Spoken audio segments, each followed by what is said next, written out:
El criminal perfecto. De Edgar Wallace. El señor Felix O'Hara Goldwater sabía algo de investigación criminal, pues, habiendo ejercido como fiscal durante 18 años, había mantenido asiduo contacto con las clases delincuentes, y su ingenio y agudas facultades de observación le habían permitido obtener sentencias condenatorias en casos en los que los métodos ordinarios de la policía habían fracasado. El señor Goldwater era un hombre escaso de carnes, bien entrado en la cincuentena, que se distinguía por una barba cerrada y unas pobladas cejas, siendo objeto una y otras de desvelados y pacientes cuidados. No es habitual, ni siquiera entre las gentes de toga, tan dadas a costumbres singulares, extremarse en el cuidado de las cejas, pero Goldwater era hombre precavido, y preveía el día en que la gente interesada en ello buscaría sus cejas cuando su retrato figurase en los tablones de anuncios de las delegaciones de policía. Pues el letrado, que no pecaba de iluso, se daba perfecta cuenta del hecho primordial, de que no se puede engañar a todo el mundo indefinidamente. En consecuencia, vivía eternamente alerta a causa de la misteriosa persona que, tarde o temprano, acabaría por entrar en escena y sabría ver, a través de la máscara del Goldwater abogado, mecenas deportivo y experto aviador, al verdadero y desconocido Goldwater. Una noche de abril, estaba sentado en su despacho. Sus secretarios se habían ido a casa hacía ya mucho tiempo, y la encargada de la limpieza también se había marchado. No era costumbre de Felix O'Hara Goldwater quedarse en la oficina hasta las 11 de la noche, pero las circunstancias eran excepcionales y justificaban la desusada conducta. A sus espaldas había una serie de cajas de acero laqueadas. Estaban dispuestas en estantes y ocupaban media pared. En cada caja, pintado con pulcros caracteres blancos, figuraba el nombre de la persona o entidad, para cuyos documentos estaba reservado el receptáculo. Había una caja dedicada al Sindicato Alfarero Anglo-Chino, en liquidación, otra destinada a la Testamentaría Early y otra a nombre de el difunto Sir George Goldwater, para no citar más que unas cuantas. Goldwater estaba principalmente interesado en la caja que llevaba la inscripción, bienes de la difunta Louisa Harren, que permanecía abierta sobre su impoluto escritorio, y con el contenido dispuesto en ordenados montones. De vez en cuando, tomaba notas en un libro pequeño, pero grueso, colocado a su lado, notas destinadas, al parecer, a su uso confidencial, pues el libro estaba provisto de cierre. Cuando más absorto estaba en su inspección, sonó un golpe seco en la puerta. Alzó la vista, y escuchó, con el cigarro apretado entre sus dientes, blancos y regulares. La llamada se repitió. Se levantó, cruzó la alfombrada habitación con suavidad, e inclinó la cabeza, como si de esa forma pudiera intensificar sus facultades auditivas. El visitante volvió a golpear los paneles de la puerta, esta vez con impaciencia, y trató luego de abrirla. ¿Quién es?, preguntó Goldwater suavemente. Fearn, fue la respuesta. Un momento. Goldwater volvió rápidamente hasta el escritorio y amontonó todos los documentos en la caja abierta. Colocó esta nuevamente en su estante, y regresando junto a la puerta, la abrió. Un joven esperaba en el umbral. Su largo gabán estaba salpicado de lluvia. En su rostro, amable y franco, luchaban el embarazo de quien tiene que cumplir una misión desagradable y el fastidio peculiar del inglés, a quien se hace esperar sobre el felpudo de la puerta. Adelante, dijo Goldwater, y abrió del todo la puerta. El joven entró en la habitación y se quitó el abrigo. Está bastante mojado, se disculpó con voz ronca. El otro asintió con un gesto. Cerró la puerta cuidadosamente y echó la llave. Siéntese, dijo, y acercó una silla. Sus firmes ojos grises no se apartaban del rostro del otro. Estaba completamente alerta, en tensión, obedeciendo al atávico instinto de la defensa. Hasta la inclinación de su cigarro revelaba cautela y desafío. Vi encendida la luz del despacho, y se me ocurrió hacer una visita, dijo desmayadamente el joven. Siguió una pausa. ¿Ha volado usted últimamente? Goldwaiter se quitó el habano de la boca, y lo examinó atentamente. Sí, respondió, como si hablase confidencialmente con su cigarro. Es curioso que una persona como usted se dedique a eso, dijo el otro, con un destello de admiración reprimida en los ojos. Supongo que el estudio de los criminales y el contacto con ellos le fortalece los nervios, y demás. Fearn estaba marcando el tiempo. Casi podía oírse la marcha compasada de los pasos de su mente. Comenzó de nuevo. ¿Cree de veras, señor Goldwaiter, que alguien podría escapar de la justicia si realmente lo intentase? Un extravagante pensamiento, que tenía la mitad de esperanza, relampagueó en la mente del letrado. ¿Habría hecho aquel joven necio alguna incursión fuera de la ley? ¿Habría también él sobrepasado la línea divisoria? Los jóvenes son dados a las locuras. Y si así fuese, ello significaría la salvación para Felix O'Hara Goldwaiter, pues Fearn era el prometido de la joven, heredera de la fortuna de la difunta Miss Herring. Y era también el tipo de hombre a quien el abogado más temía. Lo temía porque era un necio terco e inquisitivo. Lo creo, y muy de veras, respondió Goldwaiter, mi tesis, basada en la experiencia, es que en cierto tipo de crímenes, el culpable no tiene por qué ser necesariamente descubierto, y que, en otras variedades, incluso si resulta identificado, puede muy bien, contando con un día de ventaja, escapar al arresto. Se arrellanó en su sillón, para proseguir con su teoría favorita, que ya había sido tema de debate, la última vez que él y Fearn se habían encontrado en el club. Tómeme a mí como ejemplo, dijo Goldwaiter. Suponga que yo fuese un criminal, uno de los de envergadura, nada me sería más fácil que montar en mi aparato, salir volando alegremente para Francia, descender allí donde supiera que me esperaban suministros de repuesto, y continuar mi viaje hasta algún lugar insospechado. Conozco una docena de sitios, donde el avión podría ocultarse. El joven le contemplaba con expresión sombría y dubitativa. Admito, siguió Goldwaiter, haciendo un gesto con la mano que sostenía el cigarro, que me encuentro en circunstancias excepcionalmente favorables para ello, pero, en realidad, en cualquier caso, la cuestión no consiste sino en arreglarlo todo de antemano, en una cuidadosa y detallada preparación, al alcance de cualquier criminal.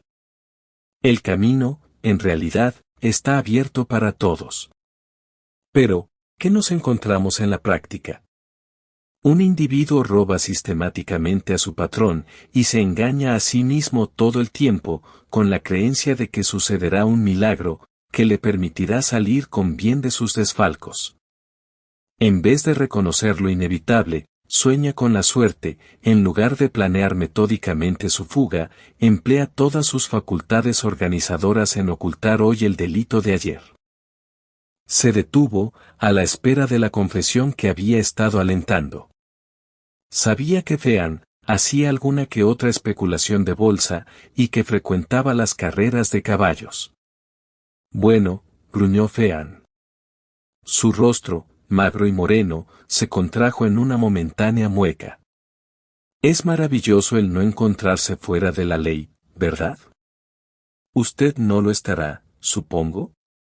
Félix O'Hara Goldwaiter era sumamente perspicaz en lo referente a las sutilezas de la naturaleza humana y muy avisado en la lectura de presagios.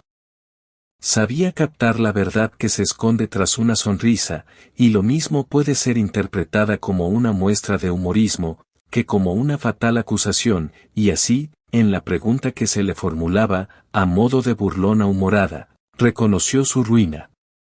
El joven le observaba ávidamente, con la mente asaltada por vagos temores, tan vagos e indefinidos, que había pasado 4 horas paseando, arriba y abajo, por la calle donde estaban situadas las oficinas de Goldwaiter, antes de decidirse a visitarlo. El abogado se echó a reír. Sería bastante enojoso para usted, el que yo me encontrase en tal situación, repuso, pues en este momento, tengo en mi poder, algo así como 60.000 libras de su prometida. Creía que estaban en el banco, dijo el otro de inmediato. El letrado se encogió de hombros. Así es, repuso, pero no por eso dejan de estar a mi disposición. Las palabras mágicas, Felix O'Hara Goldwaiter, inscritas en la esquina inferior izquierda de un cheque, pondrían el dinero en mis manos. Vaya, exclamó Fearn. No hizo intento alguno de disimular su alivio. Se levantó, con ese gesto un tanto desmañado, característico de los jóvenes de honestidad transparente, y expresó con palabras el pensamiento que con mayor insistencia le rondaba la mente. Me importa un bledo el dinero de Hilda, dijo bruscamente. Tengo suficiente para vivir, pero comprendo que hay que andarse con cuidado, por interés de ella, claro está. Hace usted muy bien en ser cuidadoso, dijo Goldwaiter. Las comisuras de sus labios se crisparon, pero la barba ocultó el hecho a su visitante. Sería conveniente que pusiera usted un detective en el banco, para cuidar de que yo no saque el dinero y desaparezca. Lo he hecho ya, reveló el joven, presa de cierta confusión. Al menos, bueno, la gente dice cosas, ¿sabe? Se habló mucho de aquel caso del legado Meredith. A decir verdad, usted no salió muy airoso de aquello, Goldwaiter. Pagué el dinero, replicó el letrado de buen talante, si es a eso a lo que se refiere. Fue hasta la puerta y la abrió. Espero que no se moje, dijo cortésmente. Fearn no acertó más que a murmurar un incoherente tópico, y bajó a traspiés y a tientas las oscuras escaleras que descendían hasta la calle. Goldwaiter entró en la habitación contigua, cerrando la puerta tras de sí. No había allí ninguna luz, y desde la ventana pudo observar los movimientos del otro. Medio esperaba que a Fearn se le uniese algún acompañante, pero la vacilación que el joven exteriorizó al salir a la calle, indicaba que no tenía ninguna cita, ni esperaba a nadie. Goldwaiter regresó al despacho interior. No malgastó el tiempo en especulaciones. Sabía que el juego había terminado. De un cajón abierto en el fondo de la caja fuerte, sacó un memorándum y lo repasó. Un año antes, un francés excéntrico, que ocupaba una pequeña pero señorial vivienda campestre en el condado de Wilt, había muerto, y la propiedad había sido puesta en venta. Lo curioso del caso, era que no se ofreció en el mercado inglés. Su difunto propietario, era el último descendiente de un linaje de exiliados franceses, que tenían establecido su hogar en Inglaterra, desde los tiempos de la Revolución. Los herederos, que no albergaban el menor deseo de residir en una tierra, que nada significaba para ellos, habían confiado la venta de la propiedad a una firma de notarios franceses. Goldwaiter, perfecto conocedor de la lengua francesa y serio estudioso de la prensa parisiense, tuvo noticia de la oferta y adquirió la propiedad, por mediación de una serie de agentes. La casa fue reamueblada por una agencia de París. Los 2 criados que cuidaban de la pequeña mansión, habían sido contratados, asimismo, desde la capital francesa, de donde recibían su paga, y ninguno de ambos asociaban a su nuevo patrón, Alphonse Didet, con el abogado de Londres. Tampoco las buenas gentes de Letterampton, la aldea más próxima a la casa, se quebraban demasiado la cabeza acerca del cambio de propietario. Un forastero era, al fin y al cabo, muy parecido a otro forastero. Esas buenas gentes habían crecido acostumbrados a las excentricidades de los aristócratas exiliados y los veían con la misma indiferencia con que miraban los accidentes del paisaje, y con el desdén que la mente aldeana reserva para los ignorantes que no hablan su lengua. También disponía Goldwaiter, en las cercanías de Whitstable, de un pequeño bungalow amueblado con sencillez, al que acostumbraba ir los fines de semana. Lo más importante y valioso que contenía, era una motocicleta, y en el depósito de equipajes, de una estación terminal de Londres, había 2 baúles, viejos y deteriorados, cubiertos de etiquetas con nombres extranjeros, y de pintorescos anuncios de hoteles de ultramar. Félix O'Hara era muy meticuloso en sus métodos. Además, gracias a su profesión, se beneficiaba de la experiencia ajena, pues conocía bien el tipo del criminal ocasional y se aprovechaba de las lecciones aprendidas por esa vía. Fue hasta la chimenea, encendió una cerilla, y quemó el cuaderno de notas, hasta dejarlo reducido a ceniza. No había nada más que quemar, pues tenía por costumbre deshacerse en el acto de cuanto pudiera llegar a ser comprometedor. De la caja fuerte sacó un grueso paquete, lo abrió y expuso a la vista un apretado fajo de billetes ingleses y franceses. Representaban la mayor parte de las 60.000 libras que, si cada cual tuviera lo suyo, deberían estar en poder de los banqueros de Miss Hilda Harren. Las 60.000 no estaban completas, porque había tenido que saldar algunas deudas, de más urgente y apremiante pago. Se puso rápidamente un impermeable, apagó la luz, dejó artísticamente una carta a medio terminar, en un cajón abierto de su escritorio, y salió del despacho. Cuando el tren correspondiente a la hora de salida de los teatros dejaba la estación de Charing Cross, Goldwaiter iba pensando en las ventajas de ser soltero. Carecía de ataduras que pudieran turbar su conciencia, era el delincuente ideal. Desde la estación de Sevenoaks recorrió a pie el camino de 3 kilómetros largos que conducían al hangar. Pasó la noche en el cobertizo, leyendo a la luz de una linterna. Mucho antes de la aurora, se cambió de indumentaria, vistiendo su conjunto de mecánico, y guardando su ropa de calle, cuidadosamente plegada, en un armario.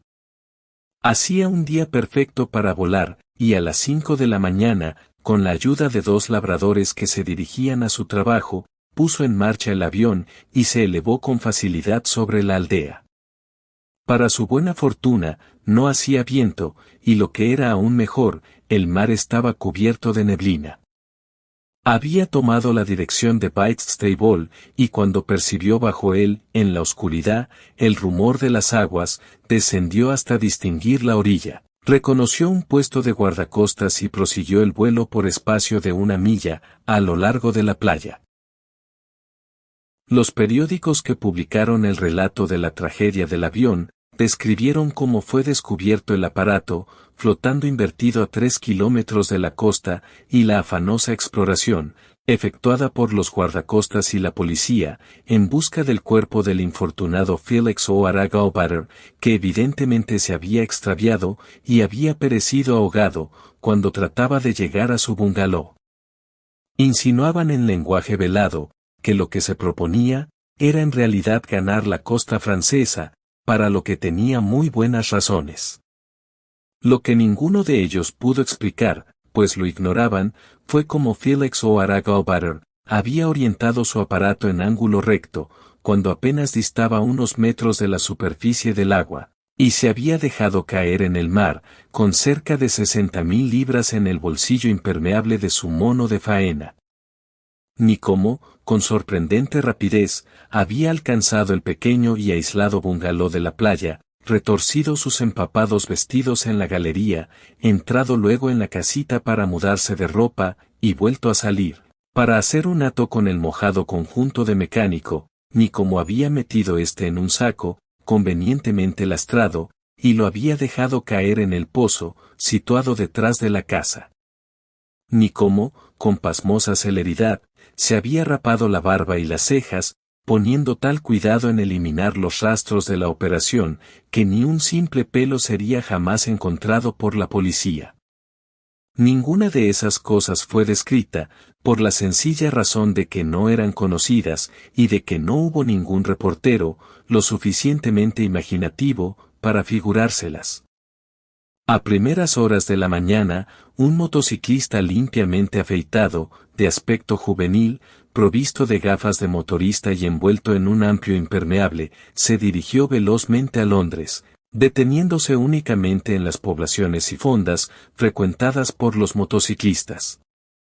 Llegó a Londres, después del anochecer. Dejó la moto en un garaje, juntamente con el mojado impermeable. Había tomado en cuenta un plan más elaborado para deshacerse de ambas cosas, pero no lo consideró necesario ni lo era en realidad. Félix O'Hara había dejado de existir, estaba tan muerto como si verdaderamente su cadáver yaciera, juguete de las olas, en el seno del océano. Alphonse Didet pidió al mozo de la consigna, en buen francés mezclado con un inglés no tan bueno, la devolución de sus 2 baúles. Para los aldeanos de Letterhampton, el esperado francés había llegado o regresado, se mostraban un tanto vagos en cuanto a si había estado ya o no en la casita con anterioridad, y su presencia servía de relleno a las conversaciones. Londres, entretanto, discutía con afanoso interés la historia de Felix O'Hara. Scotland Yard sometió a un rápido examen las oficinas del señor Goldwaiter en Bloomsbury, el piso del señor Goldwaiter en Kensington y la cuenta corriente del señor Goldwaiter. Pero, pese a que descubrieron muchas cosas interesantes, no encontraron dinero alguno. Una muchacha de rostro pálido, acompañada por un joven delgado y de aire sencillo, interrogaba al detective encargado del caso. Nuestra hipótesis, dijo el policía, con acento impresionante, es que, al intentar huir a la costa francesa, sufrió un accidente mortal. Estoy convencido de que ha muerto. Yo no, repuso el joven. El detective pensó que era tonto, pero consideró inoportuno decirlo. Estoy seguro de que vive, dijo Fearn enérgicamente. Le digo a usted, que es listo como un demonio. Si quería abandonar Inglaterra, ¿por qué no hacerlo tomando el buque correo de la noche pasada? Nada se lo impedía. Tenía entendido que usted había contratado detectives privados para que vigilasen los barcos, ¿no es así?, preguntó el detective. El joven se sonrojó. Sí, confesó, lo había olvidado. Enviaremos una circular a todas las delegaciones, concluyó el detective, pero debo confesar, que no espero que se le encuentre. En honor de la policía, ha de afirmarse que no se anduvo con displicencias a la hora de realizar su tarea. El bungalow de Whitstable fue registrado de punta a punta, sin resultado. No había el menor rastro de Goldwaiter.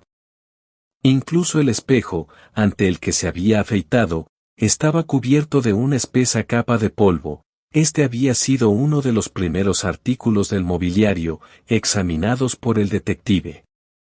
El terreno circundante fue escudriñado con la misma escrupulosidad, pero el día de la partida del fugitivo, había llovido, y además, éste se había tomado la trabajosa molestia de llevar a cuestas la moto hasta la carretera.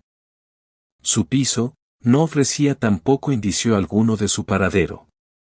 La carta inacabada apoyaba fuertemente la teoría de la policía, según la cual no había tenido la intención de huir tan precipitadamente.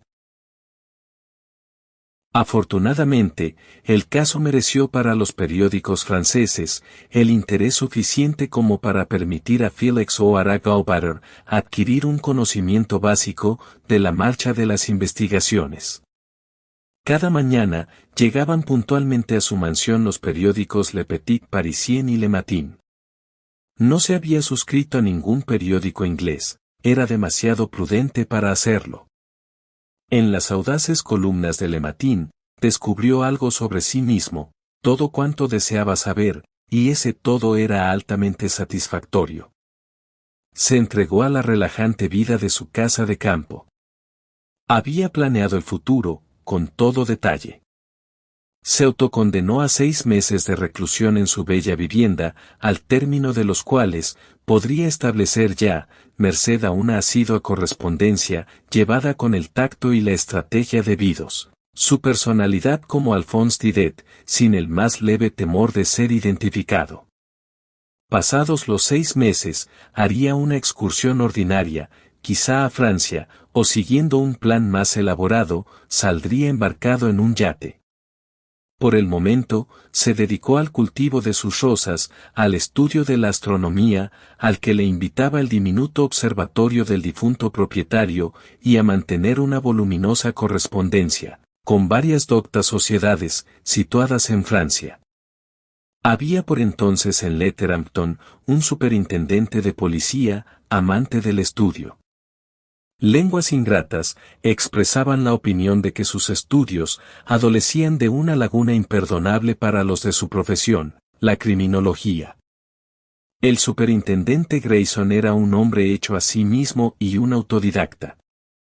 Era el típico suscriptor de los centros de enseñanza por correspondencia y mediante un módico desembolso y una enorme capacidad para la memorización de datos inútiles, había llegado a convertirse, sucesivamente, en técnico publicitario, ingeniero civil, periodista y conocedor del francés y el español.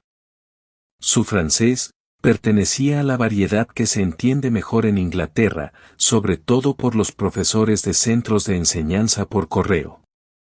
Pero el superintendente vivía en beatífica ignorancia de este hecho, y suspiraba por una oportunidad de experimentar con un auténtico francés. Con anterioridad a la llegada de Alphonse Didet, había visitado repetidas veces la mansión y hablado, en su lengua materna, con los 2 sirvientes allí instalados. Pero, como no eran más que unos pobres e ignorantes siervos, no comprendieron, por supuesto, el elevado lenguaje que él hablaba, en vista de lo cual, les descartó como interlocutores, por estimarlas demasiado provincianas, aunque de hecho, ambos eran parisienses de pura cepa. Una vez entrado en escena Alphonse Didet, el superintendente Grayson trató desesperadamente de dar con una excusa para hacerle una visita. Pero Alphonse Didet, al ser súbdito francés, no podía ser llamado a formar parte de un jurado, pagaba religiosamente sus impuestos, y nunca había atropellado a nadie con su automóvil, entre otras razones, porque no poseía automóvil. El superintendente desesperaba ya de encontrar la ocasión propicia, cuando ésta se le presentó de improviso. Un desventurado policía resultó gravemente herido durante el cumplimiento de su deber y se abrió una suscripción en todo el condado para recaudar fondos en su beneficio. Se encomendó al superintendente Grayson la misión de recoger los donativos locales. Fue así como llegó a la mansión. Alphonse Didet observó a la fornida figura que se aproximaba, calzada con botas de montar y espuelas, y el pecho florido de medallas, como correspondía a un superintendente con un pasado en el ejército. Mientras lo veía aproximarse, se dio golpecitos en los dientes con la pluma, pensativo. Abrió un cajón de su escritorio, y sacó su revólver. Estaba cargado. Extrajo los cartuchos, y los arrojó en un puñado a la papelera. Porque, si aquello significaba arresto, no estaba completamente seguro de lo que haría, pero tenía la absoluta certeza de que no lo ahorcarían. Paul, el anciano mayordomo, anunció al visitante. Hágale pasar, dijo Alphonse Didet, y adoptó una postura negligente en la butaca, con un libro de ciencia sobre la rodilla, y las grandes gafas, artísticamente encaramadas de medio lado sobre la nariz. Alzó la mirada por debajo de las enarcadas cejas, conforme el policía entraba, se levantó, y con una cortesía muy francesa, le ofreció un asiento. Tras aclararse la garganta, el superintendente comenzó a hablar en francés. Dio los buenos días, y dijo se sentía desolado por tener que interrumpir los estudios del doctor profesor, pero, un terrible accidente, había ocurrido a un bravo gendarme del cuerpo municipal. Su interlocutor escuchó y comprendió, emitiendo firmemente a través de la nariz, largos, muy largos suspiros de alivio, y sintiendo un extraordinario temblor de rodillas, sensación que nunca hubiera pensado experimentar. También él se sentía desolado. ¿Podía hacer algo? El superintendente sacó del bolsillo una hoja manuscrita, plegada. Explicó, en su francés, el significado de su encabezamiento, exponiendo el abolengo y la posición social de los ilustres nombres de quienes contribuían con su ayuda. Nombres artísticamente rubricados y barrocamente confusos. Los únicos caracteres sencillos eran los correspondientes a la columna del dinero, donde la prudencia y el instinto de conservación habían aconsejado a los firmantes que las cifras de los donativos fuesen bien claras. ¡Qué alivio! Alphonse Didet cuadró los hombros y llenó los pulmones con el aire de la libertad y la respetabilidad. Interiormente alborozado, aunque relajado y sereno por fuera, el profesor francés de las gafas ladeadas caminó hasta su escritorio. ¿Cuánto debería dar? ¿A cuánto equivalen 100 francos? Preguntó por encima del hombro. A 4 libras, respondió el superintendente con orgullo. Y el señor Alphonse Didet estampó su firma y anotó cuidadosamente la cantidad de 4 libras en la columna destinada al propósito. Luego, sacó de un cajón un billete de 100 francos y se lo tendió al superintendente, junto con la lista de donantes. Siguieron una serie de reverencias y cumplidos, murmurados por ambas partes. El superintendente efectuó su partida, y Alphonse Didet, embargado de satisfacción y de placer, le observó descender por el sendero. Aquella noche, mientras dormía el sueño de los justos, 2 hombres de Scotland Yard entraron en el dormitorio de Alphonse Didet, y lo detuvieron. Sí, efectivamente. Por sorprendente que pueda parecer, arrestaron al más sagaz de los criminales, al artista de la fuga, porque en la lista de donativos había firmado, con letra clara y exuberante, Felix O'Hara Galbatter. Fin.